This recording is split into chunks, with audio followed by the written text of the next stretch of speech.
welcome. It's Honey for YouTube channel here.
Mangana jo chagwera, chagani chaga kulira, chiri jose chagwera. Amarawi kulenda ula, kulia. Amarawi kulenda ula, kulia. Chagani chaga kulira, chiri mangana jo chagwera, chagani chaga kulira. Amarawi kulenda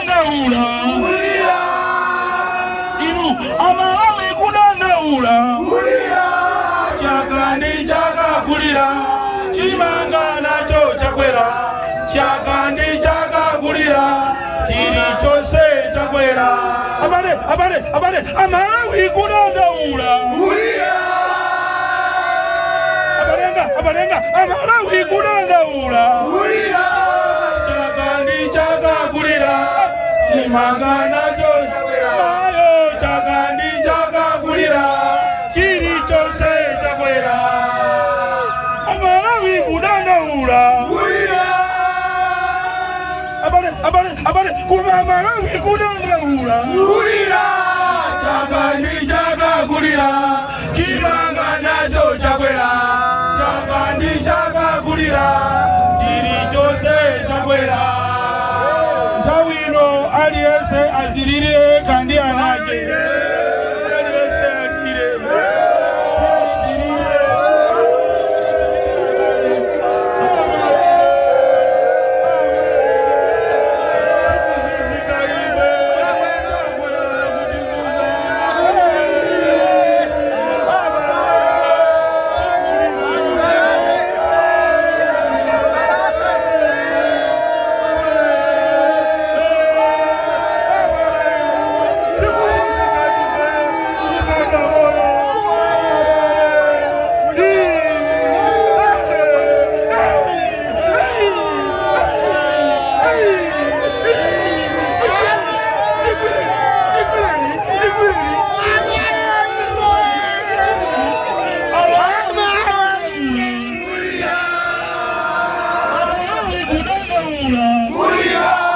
chakandi chakakulira chimanga nacho chakwera chakandi chakakulira chilichonse chakwera Amalawi kudandaula Amalawi kudandaula chakandi chakakulira chimanga nacho chakwera chakandi chakakulira chilichonse chakwera Malawi moto ulamuliro umu kukondwa nawo chilipo chimene chikuyenda 1 million jobu ilipo Uingereza uja alipo mapasipoti alipo ntchito za chinyamata zija zilipo nanga ngongole zija mwatenga aliyense azilire kamene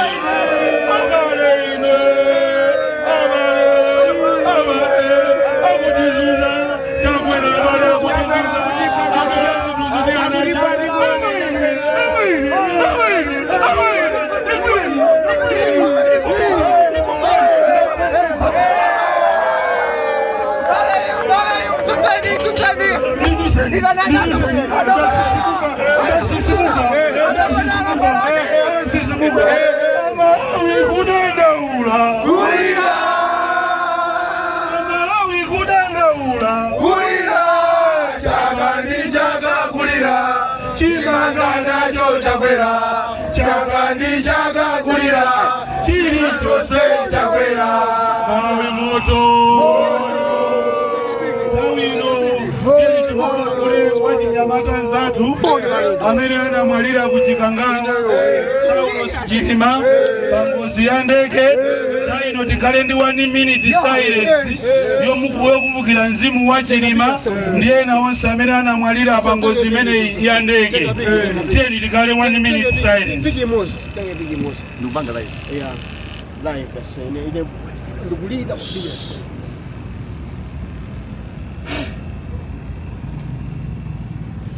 ndipo mzimu wa malemu Saulos Close Chilima ndi anthu ena onse 8 iwuse mumtendere. Amen. Ndipo ulendo wathu tikuyenda mwachisoni mwapang'ono ndipo mzimu tikasiyana nawo pasogolo apo kuti usabe mujani Amalawi kudandaula Amalawi kudandaula chakandi chakakulira chimanga nacho chakwera chakandi chakakulira chilichonse chakwera Amalawi kudandaula Amalawi kudandaula chakandi chakakulira chimanga nacho chakwera chakandi chili chose chakwera kupita kovota 2025 muzikaona soma ina chifukwa muko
Nikunena zona rek Amalawi kudandaula Chaka ndi chaka kulira Chimanga nacho chakwera Chaka ndi chaka kulira Chili chose chakwera Tukulengana nao nzimu wa Chilima kuti akause mutendere DJ ikani nyimbo sipano tikite ikani nyimbo yako asakwasa tiduke sobano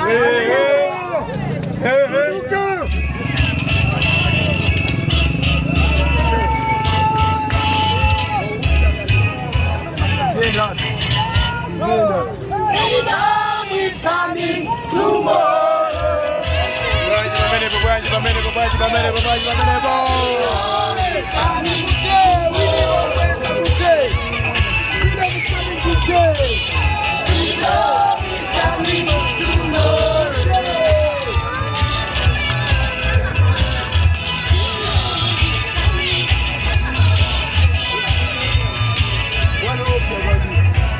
DC.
Ugonde kubira kwa moto.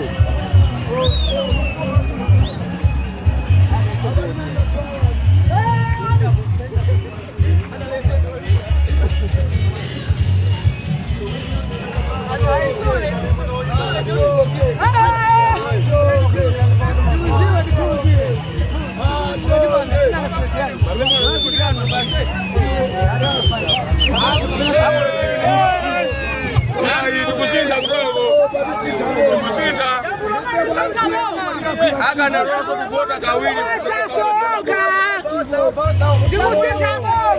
Agana roso kuota mambo jezera. Jambo jezera Kongo makabota.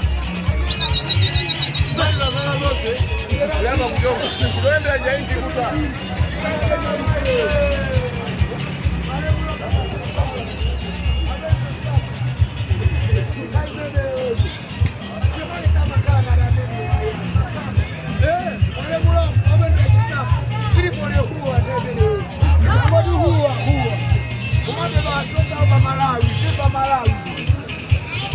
Viva Malawi!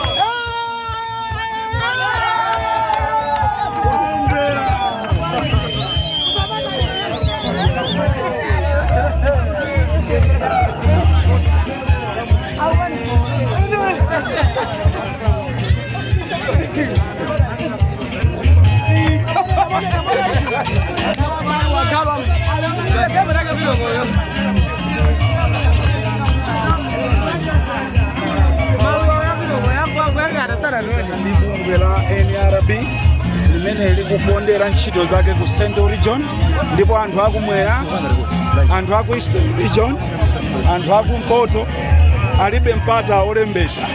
Chomwecho tikupempha ameki kunena kuti asinthe ndondomeko yawo yolembesera anthu mukaundula wa mavoti, kutiso anthu athe kugwiritsa ntchito driver's license, kutiso anthu athe kugwiritsa ntchito mapassport, kutiso anthu athe kukatenga makalata kwa mfumu chifukwa imeneyo ndendi ID yokwanira.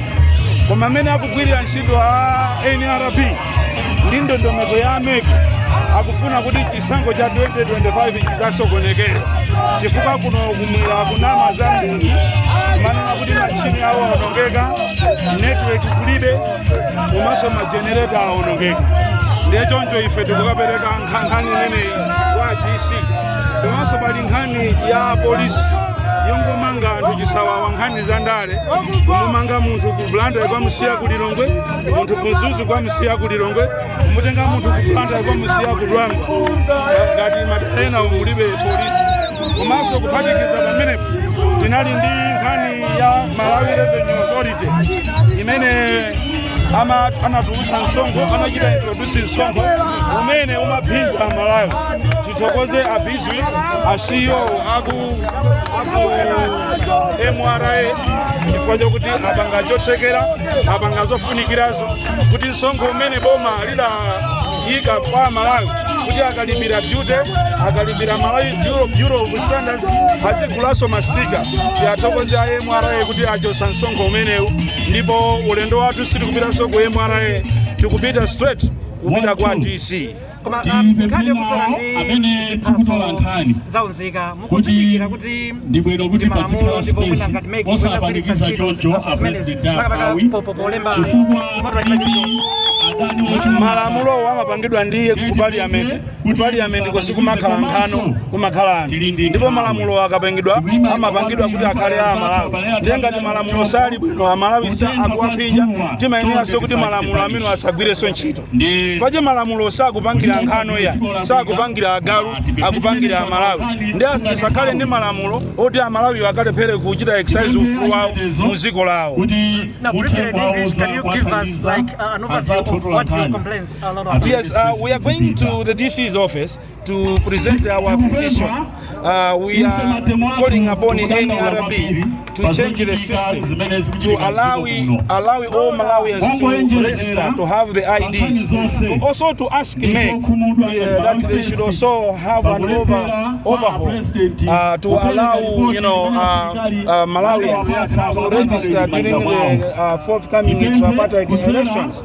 To say they should be allowed to use the passport, they should be allowed to use the letters from the traditional leaders and also birth certificates, because we believe NRB has failed, and for us to have credible elections, we need to have a win-win situation whereby people in the center, people in the northern region, people in the southern region and eastern region should be given the chance to register. Minus that, it will be chaotic.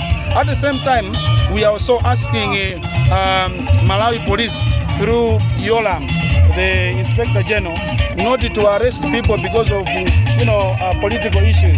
For someone to arrest someone from Blantyre to Lilongwe, Lilongwe to Mzuzu, Mzuzu to Lilongwe, Blantyre to Kwangwa, that's an infringement.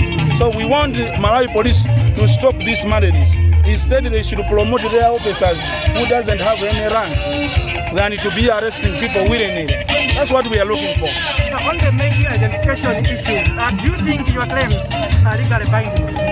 Those laws are made, for Malawians. That's why we are even conducting demonstrations following the law. Laws should not be punitive. Laws should be at least should favor Malawians. So we feel that NRB and MEC are not doing the needful to allow people to register and to have credible elections. Thank you very much. Thank you. Now,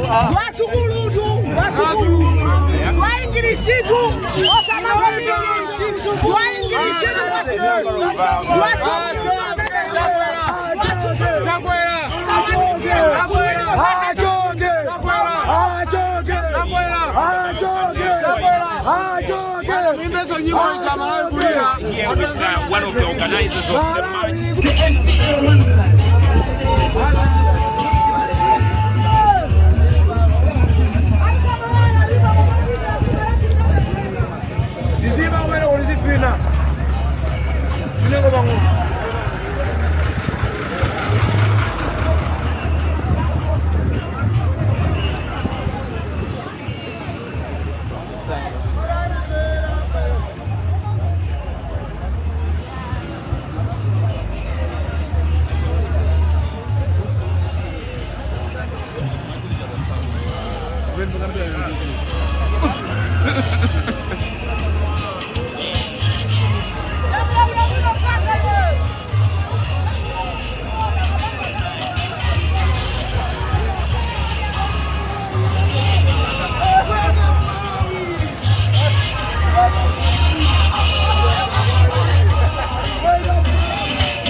Vamos